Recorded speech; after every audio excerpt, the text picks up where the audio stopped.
नमस्कार, good evening. आप सभी का एक बार फिर से हार्दिक स्वागत करता हूं। इस सेशन में हम बात करेंगे द हिंदू न्यूज़पेपर के फ्रंट पेज से एक छोटे से आर्टिकल के बारे में। ये जो क्लास है मैंने कंटिन्यू की है, कल पहली क्लास थी, आज दूसरी क्लास है। इसलिए कंटिन्यू की है क्योंकि चैनल पर बहुत सारे ऐसे बच्चे भी जुड़े हुए हैं जिनको बेसिक सीखना है, जिनको शुरुआत से इंग्लिश सीखनी है, जो झिझकते हैं, आज भी हेजिटेट हैं, बहुत सारी चीज़ें क्लियर नहीं कर पा रहे हैं। तो इस प्रकार के सेशन से आप उस सेशन तक पहुंच जाएंगे जो हमारा शाम को 5 बजे आप मंडे टू फ्राइडे देखते हैं। तो उस सेशन को समझने के लिए ये वाला जरूर से आप कंटिन्यू करेंगे ताकि और बेहतर ढंग से समझ में आए।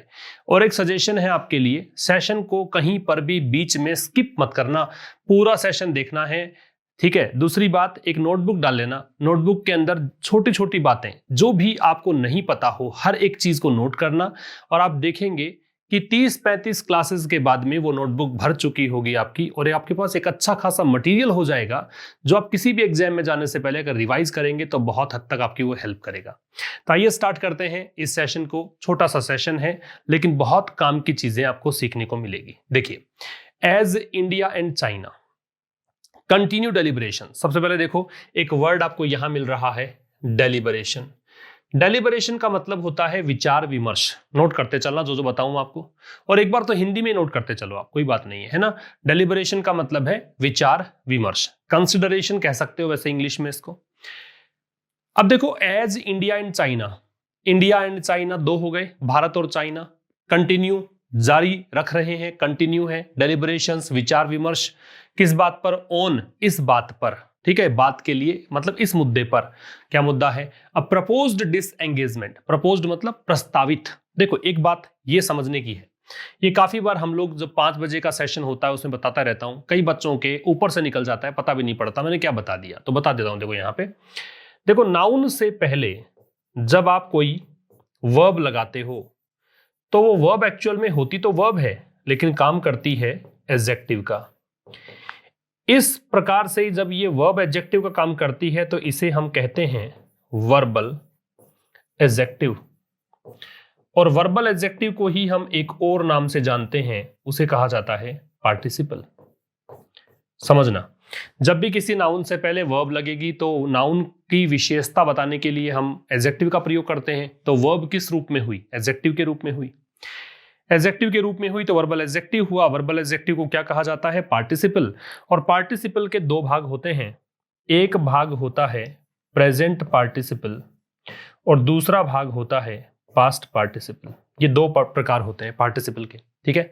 तीसरा भी किताबों में दे रखा होता है परफेक्ट, लेकिन दो ही होते हैं। मैं बताऊंगा आगे चल के कैसे तीसरा नहीं होता। प्रेजेंट पार्टिसिपल से मतलब होता है V0 के साथ ING। अगर कोई कंटिन्यूअस एक्शन बताना हो एडजेक्टिव के द्वारा तो वो प्रेजेंट पार्टिसिपल आएगा। और पास्ट पार्टिसिपल से मतलब होता है वर्ब की थर्ड फॉर्म, ठीक है। अब देखो, डिसएंगेजमेंट यहाँ पे नाउन है और इससे पहले प्रपोज्ड दे दिया तो ये आपका एडजेक्टिव हुआ और ये पास्ट पार्टिसिपल हुआ, ठीक है, क्योंकि थर्ड फॉर्म दे रखी है आपको। और ए लगा रखा है तो ये आर्टिकल भी बताता है आपको कि नाउन है, एडजेक्टिव है, एडवर्ब है। वो इधर देख लो, अगर देखो ए या एन, ए हो या एन हो, दोनों में से कोई भी हो, अगर इनके बाद एक शब्द होता है तो वो शब्द नाउन होता है। अगर इनके बाद दो शब्द होते हैं तो पहला शब्द एडजेक्टिव होता है, दूसरा शब्द नाउन होता है। और अगर इसके बाद 3 शब्द होते हैं तो पहला शब्द एडवर्ब होता है, दूसरा एडजेक्टिव होता है और तीसरा नाउन होता है। ये गणित आप याद रखें, ठीक। देखना, चूंकि भारत और चाइना, मैं चूंकि पढ़ रहा हूं, एक बार आगे देख लेंगे किस रूप में है ये, ठीक है। भारत और चाइना कंटिन्यू किए हुए हैं, लगातार विचार विमर्श कर रहे हैं इस बात पर, किस पर? एक प्रस्तावित जो डिसएंगेजमेंट है। डिसएंगेजमेंट क्या होता है? डिसएंगेजमेंट से मतलब है कि कोई चीज में अगर आप एंगेज्ड हैं, इसका मतलब आप उस चीज में लगे हुए हैं, संलग्न हैं। अगर आप किसी चीज से डिसएंगेज हैं, इसका मतलब वहां से आप हट गए हैं। तो डिसएंगेजमेंट का मतलब यह हुआ कि भारत और चाइना के बीच जो बॉर्डर है ना, उसको कहते हैं हम LAC। LAC पर दोनों देशों के सैनिक जो है डटे हुए हैं। गतिरोध काफी दिनों से बना हुआ था। गैल्वन वैली के बारे में आपने सुना होगा, गलवान घाटी जो है वहां पे क्लैश भी हुआ था, लड़ाई झगड़ा हुआ था, भारत के और चाइना के सैनिकों के बीच में झड़प हुई थी। तो उस चीज को तो बोला एंगेजमेंट की वहां पर लगे हुए हैं, वो सब के सब वहां पे बने हुए हैं अपने अपने बॉर्डर पर। डिसएंगेजमेंट का मतलब वहां से सेना को हटा देना। डी एस्केलेशन क्या है? एस्केलेशन का बढ़ोतरी होता है। बढ़ोतरी किस चीज में? टेंशन में बढ़ोतरी। यहां पे जो संदर्भ है वो है टेंशन में बढ़ोतरी। डी एस्केलेशन का मतलब टेंशन में कमी, समझना। तो भारत और चाइना लगातार विचार विमर्श कर रहे हैं प्रस्तावित डिसएंगेजमेंट और डी एस्केलेशन पर। एक बात और काम की है, एंड अपने दोनों तरफ चीजें सेम लेता है, तो जब ये नाउन है तो इसे भी मैं क्या कहूंगा? नाउन कहूंगा। प्लान, डी एस्केलेशन प्लान, मतलब ये योजना, वो योजना जिसके अंदर डिसएंगेजमेंट की बात चल रही है, जिसके अंदर डी एस्केलेशन की बात चल रही है, मतलब टेंशन को कम, तनाव को कम करने की बात चल रही है, सेना को वहां से हटाने की बात चल रही है। टू एंड, किसके लिए? एंड करने के लिए। ये इन्फिनिटिव हो गया। टू के साथ में अगर वर्ब की V0, इसे बेस फॉर्म बोलते हैं V0 को, ये बनता है तो इसे बोलते हैं इन्फिनिटिव। ठीक है, ये क्या कहलाता है? इन्फिनिटिव। तो किसके लिए? एंड करने के लिए। क्या? Stand of. स्टैंड ऑफ का होता है गतिरोध। गतिरोध का मतलब इसे डेडलॉक कह सकते हो आप, इसे आप कह सकते हो डेडलॉक। ठीक है, इसे आप कह सकते हो स्टेलमेट। गतिरोध का मतलब है कि न तुम हटोगे न मैं हटूंगा, न तुम मानोगे न मैं मानूंगा, उसे कहते हैं गतिरोध। इन ईस्टर्न लद्दाख, कहां पर? पूर्वी लद्दाख में। अब ईस्टर्न तो पूर्वी, लद्दाख, लद्दाख का पूर्वी हिस्सा। तो यहां तो बातचीत चल रही है, भारत और चाइना की लगातार विचार विमर्श कर रहे हैं, लगातार कंटिन्यू विचार विमर्श चल रहा है। किस पर? प्रस्तावित। प्रस्तावित इसलिए कि इसका प्रस्ताव रखा गया है काफी बार, प्रस्तावित जो डिसएंगेजमेंट और डिस्कशन प्लान है उसकी। किसके लिए? ताकि वहां पे जो स्टैंड ऑफ बना हुआ है ईस्टर्न लद्दाख में, उसको एंड किया जा सके। वहीं आर्मी जो है, अब देखो आर्मी से पहले द है, अब आप याद रखना आर्मी से पहले भी द आता है। अगर यहां नेवी होता तो भी द लगाते, ठीक है, और अगर यहां एयरफोर्स होता तो भी आप द लगाते। समझ रहे हो बात? ये कैपिटल लिख लेना। अगर आर्मी है तो भी द है, अगर नेवी होता तो भी द आता, और अगर एयरफोर्स होता तो भी द आता। सेना के तीनों अंगों के नाम से पहले द लगता है। ठीक है, तो आर्मी ने कंप्लीट कर लिया है, हैज कंप्लीटेड, ये हो गया परफेक्ट, प्रेजेंट परफेक्ट हो गया है। तो कंप्लीट कर लिया है क्या? Building extreme weather habitat. Habitat का मतलब आवास, एक्सट्रीम वेदर का मतलब, अब देखो लद्दाख तो ठंडा स्थान है, ठंडा इलाका है, तो वहां पे क्या होगा? बर्फबारी होगी, है ना, बर्फ जम जाएगी। तो ये एक्सट्रीम वेदर है, मतलब जब मौसम बहुत ही एकदम विपरीत हो, उस कंडीशन में उनको रहने के लिए आवास की व्यवस्था आर्मी ने कर दी है। तो आर्मी ने कंप्लीट कर दिया है क्या? बनाने का काम, बिल्ड करने का काम। क्या? एक्सट्रीम वेदर हैबिटेट, वो आवास जो कि एक्सट्रीम वेदर के लिए अनुकूल हो। किसके लिए बनाए हैं? Thousands of additional troops. Troops का मतलब सोल्जर्स, सैनिक। एडिशनल का मतलब अतिरिक्त, एडजेक्टिव है। AL से एंड होने वाले वर्ड्स होते हैं वो एडजेक्टिव होते हैं, जैसे कम्युनल, एडिशनल, है ना, तो ये सब एडजेक्टिव्स की श्रेणी में आते हैं। ट्रुप्स क्या हो गया फिर? नाउन, क्योंकि नाउन की विशेषता बताता है एडजेक्टिव। थाउजेंड्स क्यों आया? क्योंकि देखो इससे पहले अगर संख्या होती, अगर 1 2 3 4 5 6 7 8, तो थाउजेंड्स नहीं होता, एस नहीं आता। संख्या नहीं है तो इसमें एस जोड़ दिया। ये ध्यान रखना, ये नाउन से जब कॉमन एरर आपसे पूछते हैं परीक्षा में तो ऐसा प्रश्न पूछते हैं। तो हजारों अतिरिक्त सैनिकों के लिए यहां पे एक्सट्रीम वेदर हैबिटेट को बनाने का काम जो है कंप्लीट कर लिया है आर्मी ने। किसके लिए? ताकि वो सैनिक जो है टू रिमेन डिप्लॉयड। डिप्लॉय का मतलब होता है स्टेशन करना, तैनात करना। देखो जब सेना को डिप्लॉय करते हो तो इसका मतलब आप उनको तैनात करते हो, आप उनको अलग अलग जगह पे लगाते हो। अगर आप किसी वस्तु को डिप्लॉय करते हो तो आप उसका यूज करते हो। ठीक है, इस तरह से याद रखना। तो किसके लिए? ताकि वो बने रहें। क्या बने रहें? स्टेशन रहें, जहां पर तैनात है वहीं पर तैनात रहें। कहीं मौसम की खराबी के कारण, या मौसम खराब है, प्रतिकूल है, उसके चलते सैनिक पीछे ना हटे। ठीक है, थ्रू द हार्श विंटर, और किस दौरान बने रहें? थ्रू, इस पूरे के दौरान। थ्रू का मतलब में से होकर होता है, प्रेपोजिशन है। हार्श विंटर, विंटर मतलब सर्दी, और हार्श विंटर का मतलब बड़ी कड़ाके की सर्दी। तो कड़ाके की सर्दी के मौसम के अंदर, पूरे मौसम के अंदर वो वहीं पर स्टेशन रहें, वहीं पर बने रहें, इसके लिए। ठीक है, आगे होगा समझ में। बहुत सारी बातें सीखी हमने इसके अंदर। आगे बात करें, दूसरा देखो, इन ऑर्डर टू। अब देखो ये इन्वर्टेड कोमाज है। ये इन्वर्टेड कोमाज क्यों है? क्योंकि कोमा की कोमा ऐसे लगाते हैं। यहां देखो कैसे लगी है, इसका शेप ऐसे है, ऐसे है, तो ये क्या है? इन्वर्टेड। इन्वर्टेड मतलब उल्टा।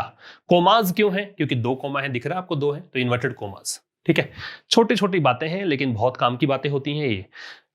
इन ऑर्डर टू जहां भी लगता है इसका मतलब है इस उद्देश्य से।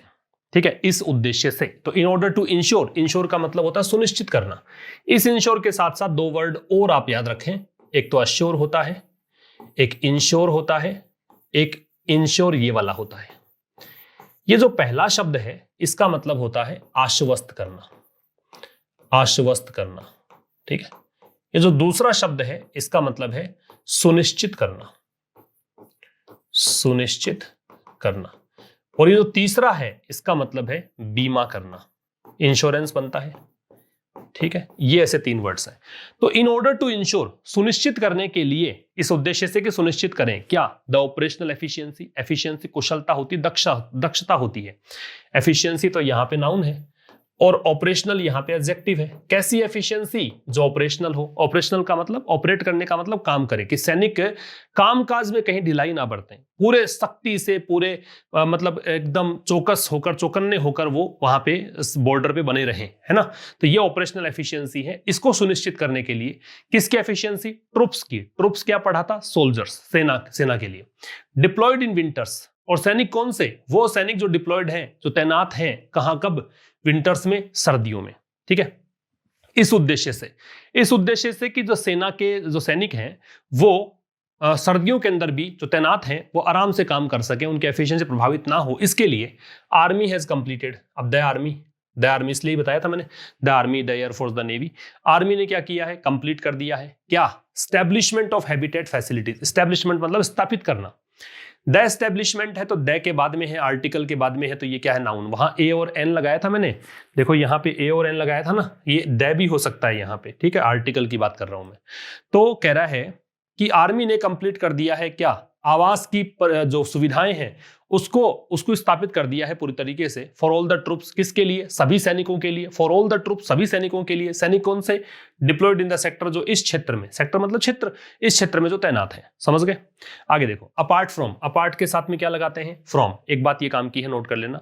अपार्ट फ्रॉम का मतलब इससे अलग, इससे हटकर, इससे अलग। The smart camps with integrated, integrated मतलब कंबाइंड, इसका मतलब होता है कंबाइंड, मिलाकर, ठीक है। कंबाइन का मतलब समझते ही हो आप। तो apart from the smart camps हैं, उनके अलावा स्मार्ट कैंप्स कौन से हैं, जिसके अंदर इंटीग्रेटेड फैसिलिटीज है, जिसमें फैसिलिटीज भी जुड़ी हुई हैं, फैसिलिटीज भी कंबाइंड हैं, उनके अलावा। अभी विच आ रहा है इन फैसिलिटीज के लिए, वो facilities which have been built over the years. ये पैसिव वॉइस है दोस्तों, बीन के साथ में थर्ड फॉर्म है। बी का कोई भी रूप आता है, चाहे वो इजेमार हो, चाहे वॉजवर हो, चाहे बीन हो, चाहे बी हो, चाहे बींग हो, उसके साथ थर्ड फॉर्म आता है तो पैसिव वॉइस होता है। तो वो फैसिलिटीज जिनको की बनाया गया है, ओवर द ईयर्स का मतलब क्या होता है, ओवर द ईयर्स का मतलब अनेकों वर्षों से, कुछ वर्षों से, सेवरल ईयर्स से, मैनी ईयर्स से, सम ईयर्स से, उसको बोलते हैं ओवर द ईयर्स। तो कई सालों से उनको बनाया गया है, ठीक है। उन स्मार्ट कैंप्स के अलावा additional state of the art habitat. State of the art क्या होता है समझना। स्टेट ऑफ द आर्ट का मतलब कोई भी प्रोडक्ट है, कोई भी चीज है, वो अगर तकनीकी रूप से अपने सर्वोत्तम रूप में है, सबसे अपडेटेड फॉर्म में है ना, कि जैसे एक कोई एप्लीकेशन होती है, अपडेट करने के लिए कहता है मोबाइल आपका बार बार में, तो वो अगर अपडेटेड है तो उसे कहेंगे state of the art. Habitat का मतलब आवास, तो अतिरिक्त आवास, कौन से आवास, जो कि स्टेट ऑफ द आर्ट है, जो मतलब लेटेस्ट है, जो बिल्कुल अपडेटेड फॉर्म में है। विद इंटीग्रेटेड अरेंजमेंट्स, किसके साथ, कि जिसके अंदर अरेंजमेंट्स को कंबाइन किया गया है, जिसमें व्यवस्थाएं की गई है। व्यवस्था किसके लिए की गई है, बिजली की व्यवस्था, पानी की व्यवस्था, हीटिंग फैसिलिटीज मतलब गर्म करने की व्यवस्था। क्योंकि सर्दी का वो सेक्टर ही कुछ ऐसा, सर्दी बहुत कड़ाके की पड़ती है, तो वहां पे ऊष्मा की आवश्यकता है, गर्मी की आवश्यकता है, तो हीटर वगैरह की आवश्यकता, वो facilities. Health and hygiene, hygiene की स्पेलिंग बहुत महत्वपूर्ण है, एग्जाम में पूछी जा सकती है, HYGIENE, HYGI, HYGIENE, ठीक है, याद रखेंगे। तो हेल्थ मतलब स्वास्थ्य, हाइजीन मतलब साफ सफाई, इसकी व्यवस्था। हैव बीन रिसेंटली क्रिएटेड, इनको मतलब हाल ही में क्रिएट किया गया है। अब देखो थोड़ी सी गलती है इसमें, ये आपका सब्जेक्ट है, ठीक है। तो कह रहे हैं स्मार्ट कैंप्स के अलावा, स्मार्ट कैंप्स कौन से, जिनके अंदर फैसिलिटीज हैं, जिनको कई सालों से बनाया गया है ना, इनके अलावा अतिरिक्त जो आवास है। अब या तो यहाँ पे हैबिटेट्स होना चाहिए, इसको देखकर फिर यहाँ पे आ जाना चाहिए था हैव बीन, अदरवाइज यहाँ पे हैज बीन आता, सब्जेक्ट ये है। तो ये व्यवस्थाएं है ना, ये आवास जो है बनाए गए हैं। किसने जानकारी दी है? एक आर्मी के स्रोत ने, आर्मी सोर्स ने। ये कब बात कही है? वेंसडे को। ये डेज के नाम से पहले ऑन देखते हैं हम बार बार। कारण ये होता है कि हम अगर उसी दिन की बात करते हैं, वेंसडे की बात ही है, मंडे की बात ही है, संडे की बात है, तब ऑन लगाते हैं। अगर उस दिन की बात ना करके उस दिन से लेकर आज तक की बात करते हो तो सिंस लगाते हैं, ध्यान रखिएगा। तो ये चूंकि किसी के द्वारा कहा गया स्टेटमेंट था, इसलिए देखो इन्वर्टेड कोमा से ओपन है, इन्वर्टेड कोमा से एंड है। बात समझ में आ गई आपको? आगे देखेंगे। द ट्रूप्स मतलब सैनिक, है ना। ट्रूप्स हम समझ गए क्या चीज है। इन द फ्रंट लाइन मतलब जो अग्रणी पंक्ति में खड़े होते हैं। वर अकोमोडेटेड, अब ये ट्रूप्स को देखकर वर है, प्लूरल है। वर को देखकर थर्ड फॉर्म है, पैसिव वॉइस हो गया, बी के साथ थर्ड फॉर्म। इन हीटेड टेंट्स, है ना। अकोमोडेट का मतलब आवास होता है, अकोमोडेशन होता है ना आवास। अकोमोडेट करना, इसका मतलब आपने जगह दे दी है उनको रहने के लिए। तो ट्रूप्स जो कि अग्रणी पंक्ति में खड़े होते हैं उनको हीटेड टेंट्स में, वो टेंट जो कि हीटेड है। टेंट मतलब यहां पे नाउन हो गया, टेंट तो समझते हैं आप, तंबू। और हीटेड यहां पे एडजेक्टिव हो गया। और कौन सा एडजेक्टिव हो गया? पास्ट पार्टिसिपल हो गया। मैंने बताया था पहले ही स्लाइड में आपको क्या होता है ये। तो हीटेड टेंट्स का मतलब वो टेंट्स जो कि गर्म है, उनमें इनको आवास दिया गया है, उनमें इनको अकोमोडेट किया गया था। किसके अनुसार? एज पर मतलब के अनुसार। टैक्टिकल, रणनीतिक कंसिडरेशंस, विचार विमर्श ऑफ देयर डेप्लॉयमेंट, उनके डेप्लॉयमेंट तैनाती को लेकर, उनके स्टेशनिंग को लेकर। तो जो ट्रूप्स हैं फ्रंट लाइन में, उनको अकोमोडेट किया गया था। तो सेना, जो सैनिक हैं, उनको जगह दी गई थी गर्म टेंट्स के अंदर। किसके अनुसार? रणनीतिक विचार विमर्श के अनुसार। रणनीतिक विचार विमर्श किसका? उनकी तैनाती का, मतलब रणनीतिक तौर पर कैसे उनको तैनात करना है उसके अनुसार। द सोर्स सेड, किसने कहा? उसी सोर्स ने कहा जो आर्मी सोर्स की हमने बात की थी पिछले स्लाइड के अंदर, वही सोर्स है। आगे देखो। द कंस्ट्रक्शन वॉज कंप्लीटेड, ये पैसिव वॉइस हो गया फिर से। कंस्ट्रक्शन को कंप्लीट किया गया, निर्माण का काम कंप्लीट किया गया बाय मिड अक्टूबर। कब किया गया? अक्टूबर के मध्य तक। मिड का मतलब मध्य, अक्टूबर के मध्य तक निर्माण का काम कंप्लीट किया गया। एडिक्वेट मतलब पर्याप्त, सफिशिएंट, इनफ। सिविल इंफ्रास्ट्रक्चर, ये क्या होता है? सिविल इंफ्रास्ट्रक्चर उन सुविधाओं को, उन इंफ्रास्ट्रक्चर को, उस आधारभूत ढांचे को बोलते हैं जो किसी भी शहरी के, किसी भी नागरिक के रहने के लिए जरूरी होते हैं। ट्रांसपोर्टेशन है, इलेक्ट्रिसिटी है, वाटर है, ऑयल है ना, ये सब चीजें होती है, वो सिविल इंफ्रास्ट्रक्चर होती हैं। तो पर्याप्त मात्रा में सिविल इंफ्रास्ट्रक्चर जो है हैड ऑल्सो बीन आइडेंटिफाइड, उनको भी आइडेंटिफाई किया गया। आइडेंटिफाई वैसे पहचान करना होता है, लेकिन यहां पे कहें उनकी भी कह सकते व्यवस्था की गई। किसके लिए? To cater. कैटर का मतलब होता है जो भी जरूरत का सामान है वो प्रोवाइड करवाना। कैटरिंग होता है ना शादी विवाह के अंदर, वो कैटर है। कैटर का मतलब जरूरत के सामान को उपलब्ध करवाना, आवश्यक सामान को उपलब्ध करवाना। ठीक है, तो एडिक्वेट सिविल इंफ्रास्ट्रक्चर है, उसको भी आइडेंटिफाई किया गया ताकि जरूरत का सामान उपलब्ध करवाया जा सके। कैटर किसको करना है? Cater for any emergent requirements, वो रिक्वायरमेंट्स जो कि इमरजेंट है। इमरजेंट का मतलब इमर्ज होने वाली, अचानक उत्पन्न होने वाली। अचानक अगर कोई आवश्यकता उत्पन्न होती है तो उसकी पूर्ति करने के लिए पर्याप्त सिविल इंफ्रास्ट्रक्चर को भी आइडेंटिफाई किया गया था। ये पैसिव वॉइस है, बीन के साथ में थर्ड फॉर्म है। पास्ट परफेक्ट का पैसिव वॉइस है क्योंकि हेड के साथ थर्ड फॉर्म आ रहा है। द सोर्स एडेड, ये बात सोर्स ने, उस स्रोत ने जोड़ दी, ऐड कर दी। ये बात जो सोर्स बता रहा है ना पूरी कहानी, उसी सोर्स की बात है। इसी कारण से द सोर्स आ रहा है बार बार में, क्योंकि पहले जो स्लाइड में आपने देखा था सोर्स, यहां देखेंगे एन आर्मी सोर्स पहली बार आया था। अगली बार आया तो ये देखो यहां पे आपने कहा द सोर्स, क्योंकि ये वही सोर्स जो हमने पहले बात कर ली। तो ये आर्टिकल की कहानी समझिए आप। यहां पे भी द सोर्स, क्योंकि वही सोर्स है जिसकी बात हम कर रहे हैं। ठीक है, तो ये दोस्तों था आज के इस आर्टिकल के अंदर। और अब नेक्स्ट जो आर्टिकल नंबर 3 होगा वो कल हम डिस्कस करेंगे। एक नया आर्टिकल किसी भी न्यूज़पेपर से आपको मिल सकता है, बस आपको ध्यान रखना है रेगुलर ये सेशन देखेंगे, अधिक संख्या में बच्चे जुड़ेंगे, आप शेयर करेंगे अच्छे से, आप अच्छे अगर आप सपोर्ट करते रहेंगे, कुल मिला के बात ये सपोर्ट करते रहोगे तो मैं सेशन कंटिन्यू करूंगा डेफिनेटली, क्योंकि सपोर्ट की जरूरत तो हर किसी को पड़ती है और आपके सपोर्ट की बहुत ज्यादा जरूरत है इस चैनल को। आप सपोर्ट करेंगे, आप अच्छी संख्या में बच्चों को जोड़ देंगे, अच्छी संख्या में शेयर करेंगे, बच्चे अपने आप जुड़ेंगे और फिर निश्चित रूप से बहुत बढ़िया बढ़िया सेशंस आप तक पहुंचते रहेंगे। चलिए मिलते हैं कल एक नए सेशन के साथ, तब तक नमस्कार, थैंक यू वेरी मच।